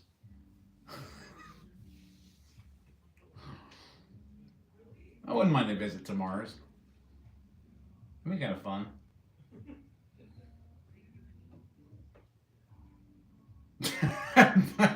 PXD. Oh, now he doesn't like. I don't.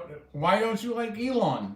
I think it's because of the electric. It's because anyone who intentionally created the Cybertruck does need to be evaluated. But because everyone's telling me buy an EV, buy an EV, they were like, yeah, buy an EV, be totally for the environment. And then all of a sudden Elon starts Doge, and now everyone's against the environment again. I guess because they're like trying to destroy their Teslas. And everything. It's just funny how the bureaucracy works, right? Once those Democrats' pockets started to dry up because we started getting our tax money back because he found it all. Now no one wants to drive an EV. Before it was just climate change, climate change, climate change, and now it's like screw the environment. I'm not gonna buy an EV from Elon. I want to get something from like a hybrid from Nissan that doesn't work.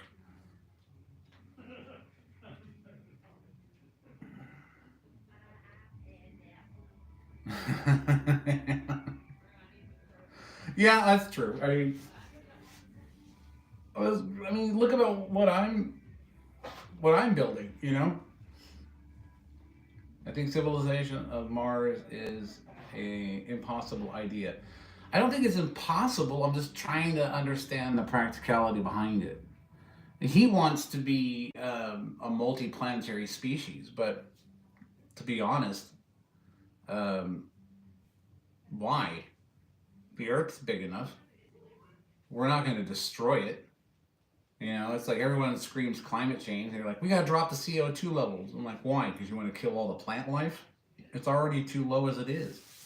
Pollution, I understand. Nuclear radiation, pollution, stuff like that, I understand. But, it's like we're not we're not in a climate crisis. We're just not. And it doesn't matter what you do.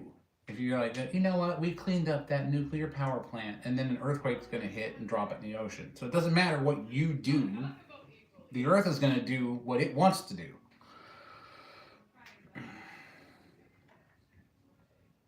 Yeah.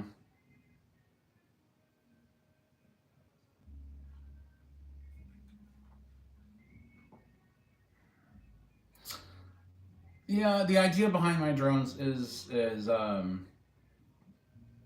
well, there's so many applications. I couldn't get into all of them, but the idea is that it's a multi-purpose system. You have a multi-role aircraft that runs on hydrogen, which they don't want. The infrastructure doesn't want me to. The infrastructure doesn't want me to rely on hydrogen. They want me to rely on fossil fuels and things like that. Now, my whole idea was, no, I'm not going to do that. I'm not going to rely on fossil fuels because we have an abundant supply of energy, and it's water, hydrogen, oxygen, and there's just I could go into it for hours. You burn the hydrogen, collect the heat using a Peltier circuit technology, use that to supplement the energy supply toward the craft, so on and so forth. It would perpetuate itself in a sense.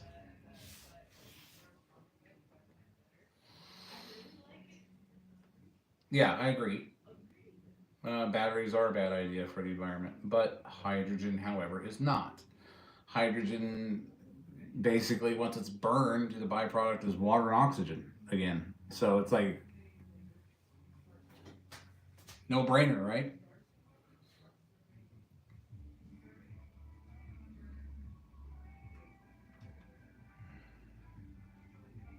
Yeah, I can see that. I mean, solar's okay, but it's not efficient enough. It's getting more efficient.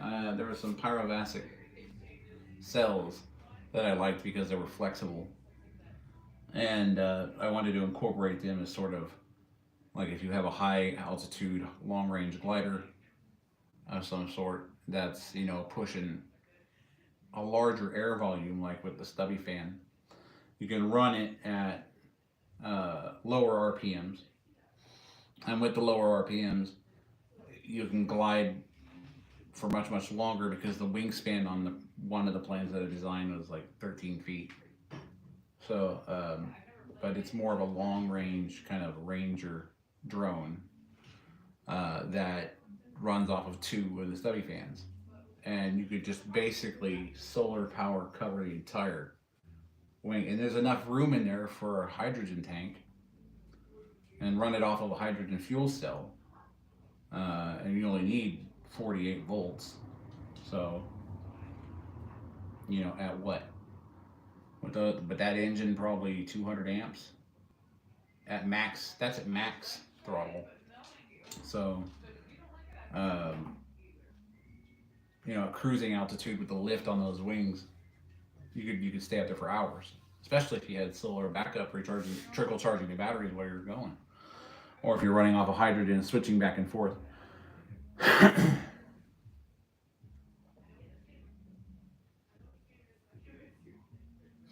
Yeah, yeah. It's always going to be about the energy you're able to get.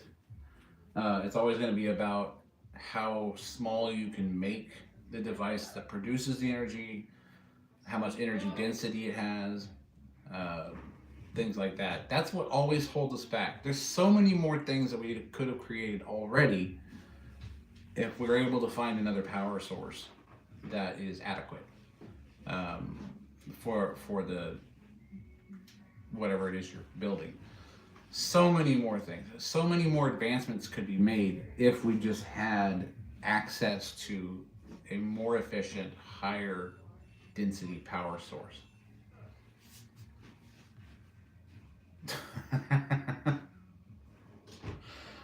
Just make a black hole. just like problem solved. Where is everyone? It's dark in here. No, I see where you're going with that, but no, I think that what's funny is how they try to explain everything else in the universe, but they can't figure out how gravity works. They cannot figure out how mass equals gravity in space time. They couldn't even figure it out. Now, Einstein couldn't even figure it out. Um, Gravity's always been a mystery. Mass creating gravity in space time, it all works together.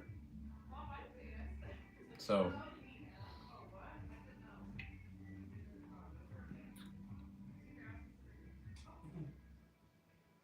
yeah, the particle accelerator does. But, I mean, you're zipping, what? Zipping protons and electrons and neutrons around at each other over a distance of, what? 150, 200 miles in that accelerator. Uh, but what's interesting is how the actual particle, once it approaches, gets close to the speed of light, that circle becomes smaller for it. Time slows down for it as it gets closer to the speed of light, and that's just how relativity is, folks. So that's why it's interesting. But what they're trying to find, they're not gonna find, simply because we can't really see the smallest parts of what they're trying to create. What they're looking for is a result of its creation based on theoretical values. Because an electron beam, I think, is the smallest thing we can scan with. Anything beyond that is impossible to see. So it's all theoretical after that.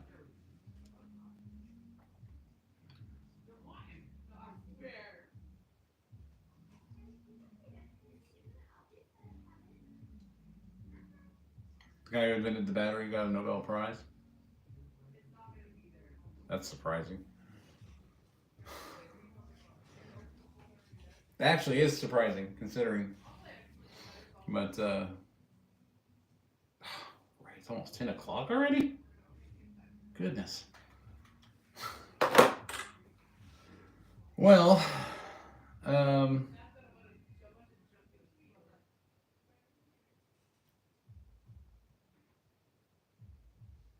oh, okay, I see what you're saying.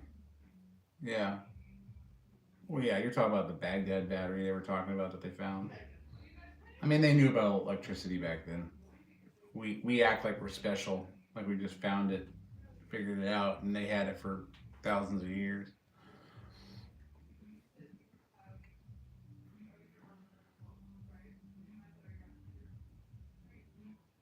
Right. Right, because they would have to cast them because they didn't, the concept of a wire didn't make uh, a whole lot of sense. But I guarantee they had less resistance with those bus bars,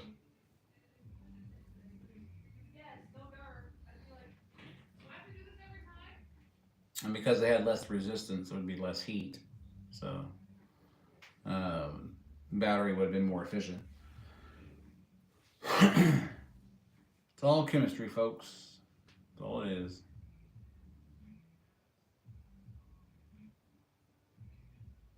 Yeah.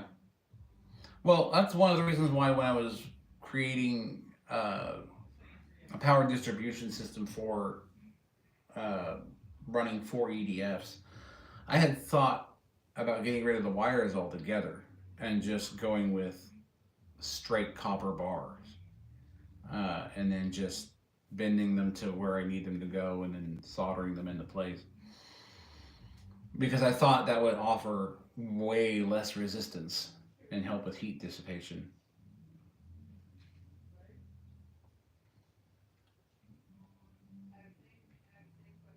So, like, if you're running something with a higher amp, you just, I mean, that's what you want to do is you want to use as pure and as solid as an alloy as possible.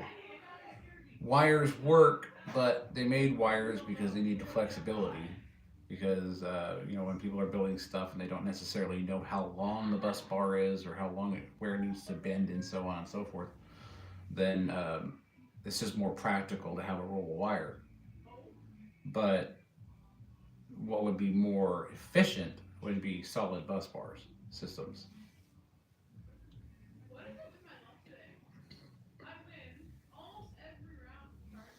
There you go.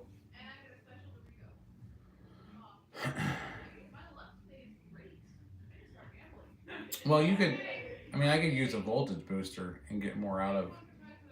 Like, I wouldn't necessarily have to use a 48-volt system. I could kick it up with a voltage booster, a voltage meter, not a meter, a booster, a converter, and get the 48 volts I need. But still, the density, the power density of the original source would still determine the time that I'd be able to use it. So if it was 2,000 milliamps and I'm running it at 48 volts, and if it's drawing more current, and that's going to be more amps, so um, realistically, the battery would last as long still, even if you did bump up the circuits.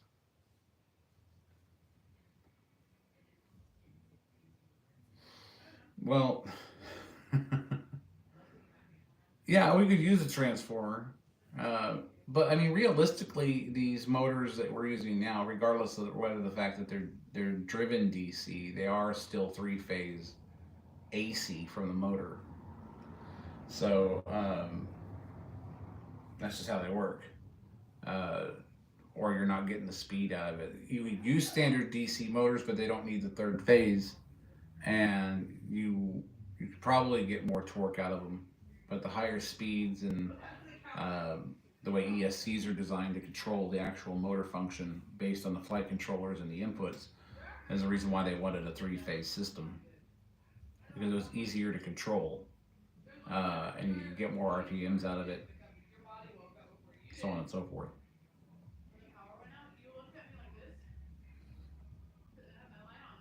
35 kilowatts. Wow.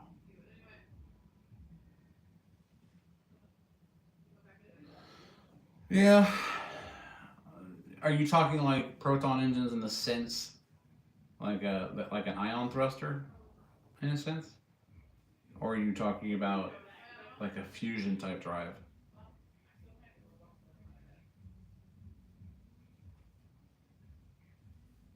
Because I was always curious on how my whole thing was find an element that once it's charged, can produce a feedback loop, which is more than what is put into it, and then harness that power. And then if you have enough of a feedback loop, which was the hemispheric electromagnetics I was talking about. Yeah, ion. I figured it was ion. Um, the hemispheric electromagnetics that I was designing, where you have the converging fields around a diamagnetic material that creates an electrostatic field as a result of interacting with the magnetic fields, you can produce a significant feedback loop that could technically create more power than is being put in, just because of the way that the diamagnetic material interacts with the converging electromagnetic fields in a spherical system. So, yeah, that's where I was going with that.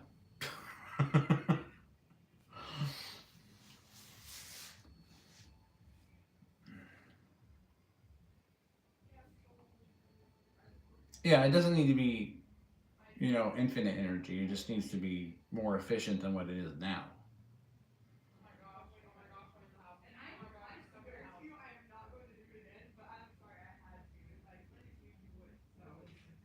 Do I think we're living in the last episode of Planet Earth? I think we were living in the best situation than what's coming in the next 20 years. Well, yeah, if there is 20 years. Um, the Earth really isn't in good shape. I mean, as far as environmentally, it's fine, but morally, its population is kind of skewed. So, um, we're going to just destroy ourselves long before the Earth has a chance to.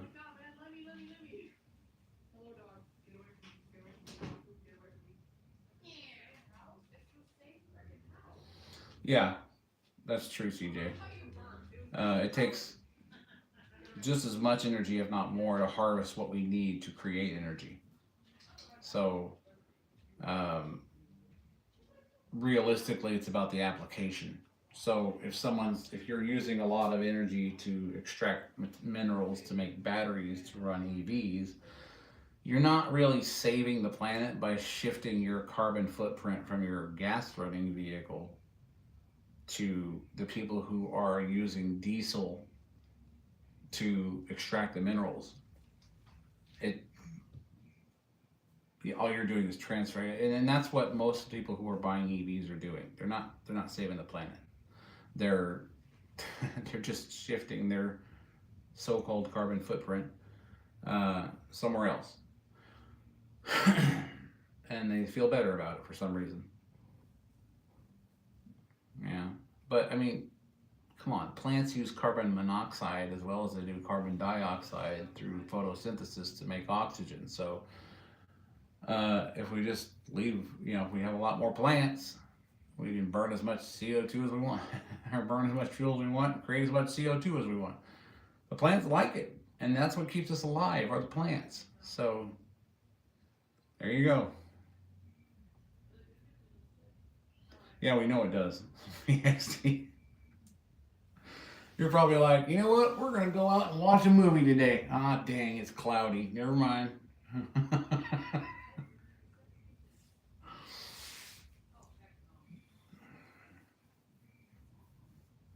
Water does, and sand. We've seen those huge sand batteries that they use to develop energy. Basically, like grain silos just filled with sand. Collects the heat and saves it. Then you can use that heat to generate electricity.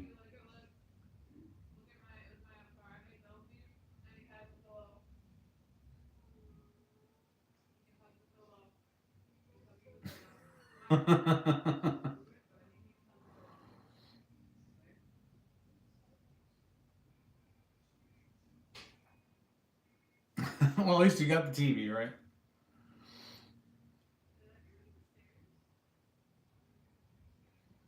Well, Rosellus, that means that it's going to depend on what you mean by natural energy. Um, everything on, regardless of how we have taken the materials and put them together, it's all still natural energy.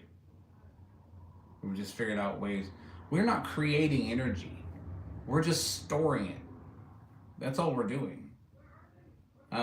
If you think you're creating energy, you're not. It's energy doesn't disappear and it isn't created. It simply changes forms. So you're taking mechanical operation in a generator and turning it into energy, but you're using energy to create the mechanical operation. So the trick is to pay in less than you're withdrawing, and that's hard to do because energy likes to be in one state or another. So it's it's hard to it's hard to figure out a way to pay in and get more out realistically.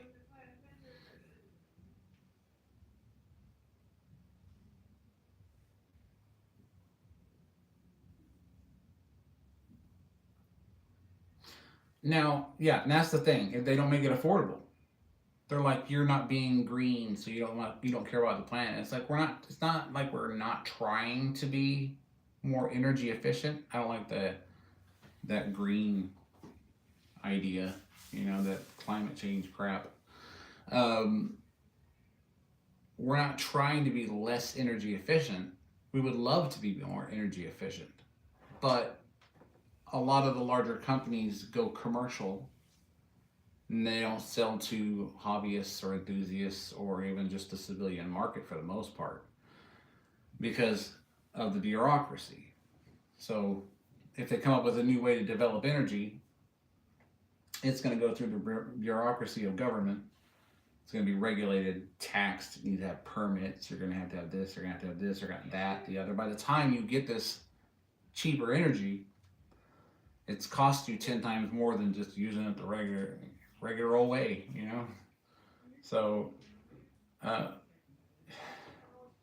it's the economy is going to determine how we collect energy more efficiently and use it more efficiently and make it cheaper. The economy is the backbone to that, and it's going to depend solely on how we resource the things that we need, or we source the resources that we need to create that energy. So, I mean, I don't know why people aren't using more gravity assisted generators. Gravity's free.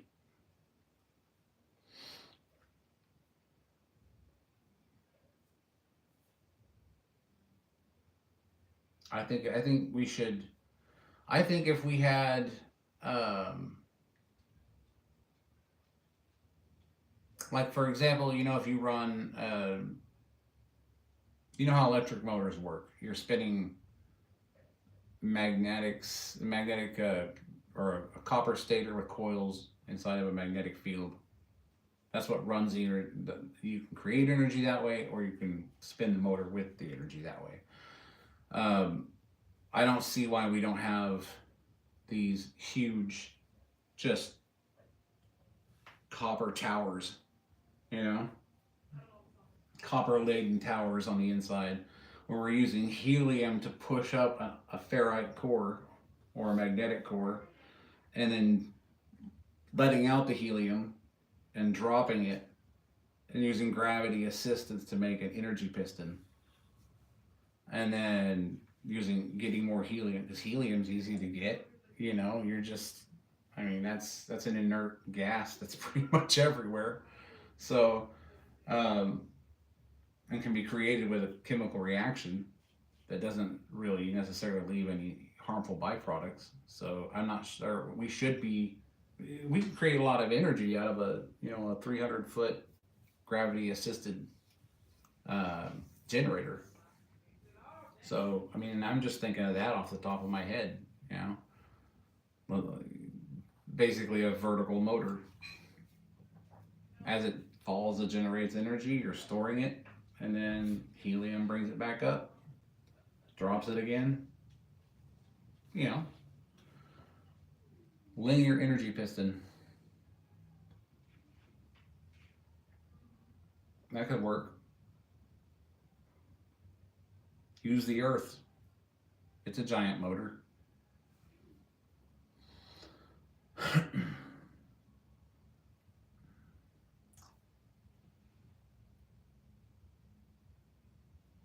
Yeah, of course it's free, but it's the sunlight is free, salt water is free.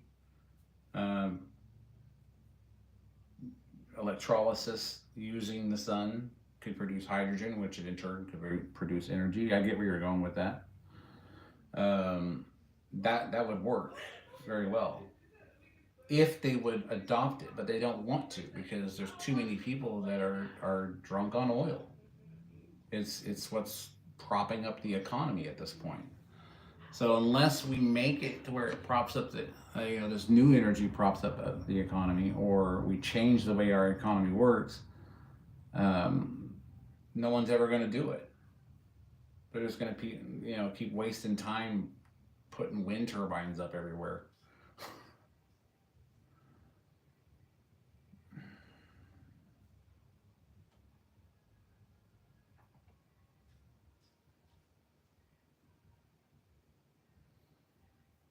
Well, yeah, I mean, I get you about the hurricane.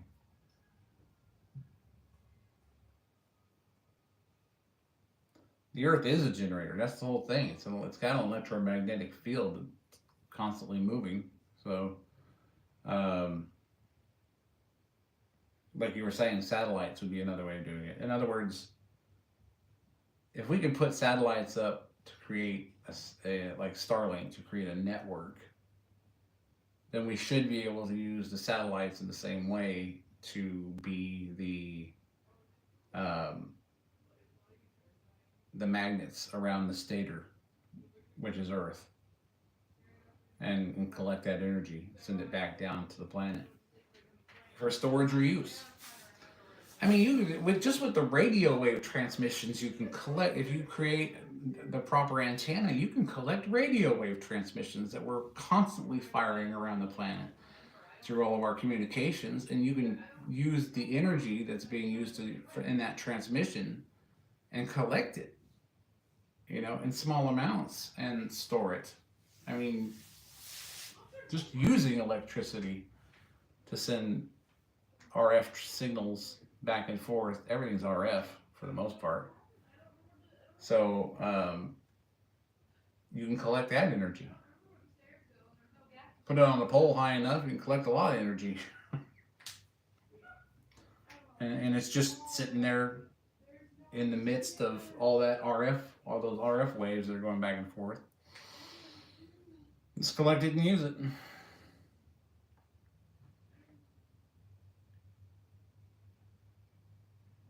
The brushing satellites.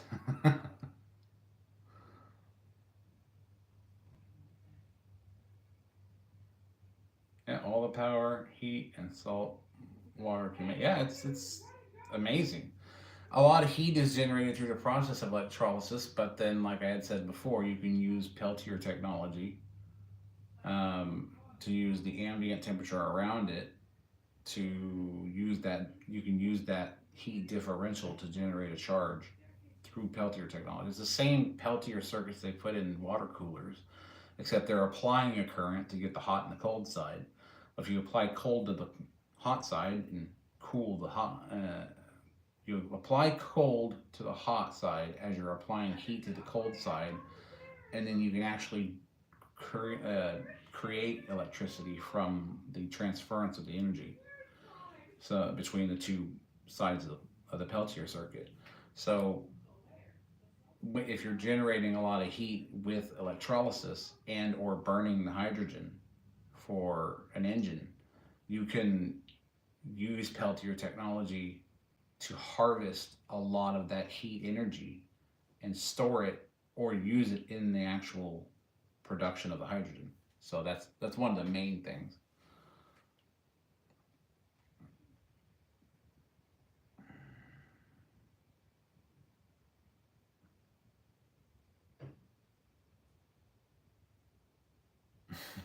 I'm brushing Saturn.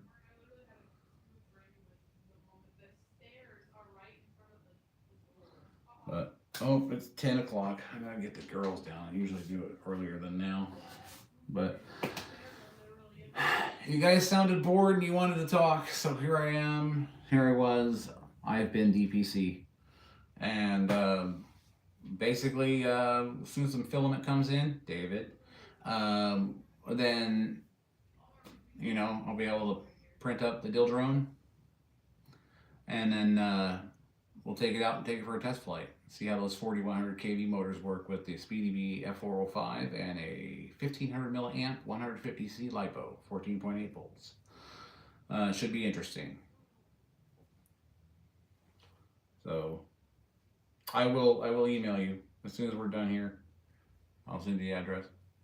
I know a lot of people that are like get leery about stuff like that. They're like, I don't know if I should send my address, but I mean, I know he's a good guy, and if he isn't a good guy, I've got a lot of weapons waiting for you. So, but I know he's a good guy. So it's like when people break into your house, you know, they're like, aren't you going to call 911? I'm like, no, nobody else knows you're here. So you all have a good night. I appreciate all of your support. And I hope the word gets out there and more people come in and see what I'm doing and get interested. And it becomes what it's supposed to be. Because ultimately you guys are going to see some really, really cool stuff. As soon as my designs and my theoretical stuff is done and my testing is done and everything is working like it's supposed to, you guys are going to start seeing some really, really cool stuff flying around. So we're in that creation stage. So other than that, thank you all for being here. I always appreciate it. Love all of you. And like I always say, once I get a motor, we'll spin this one up again. So, and I still have 2 of them. So we're gonna have some fun with that one too, and this one. And we're gonna get back into it. So until next time, y'all have a wonderful evening. And from all of us here at DPC, have a wonderful night. Sweet dreams, and I'll see you tomorrow.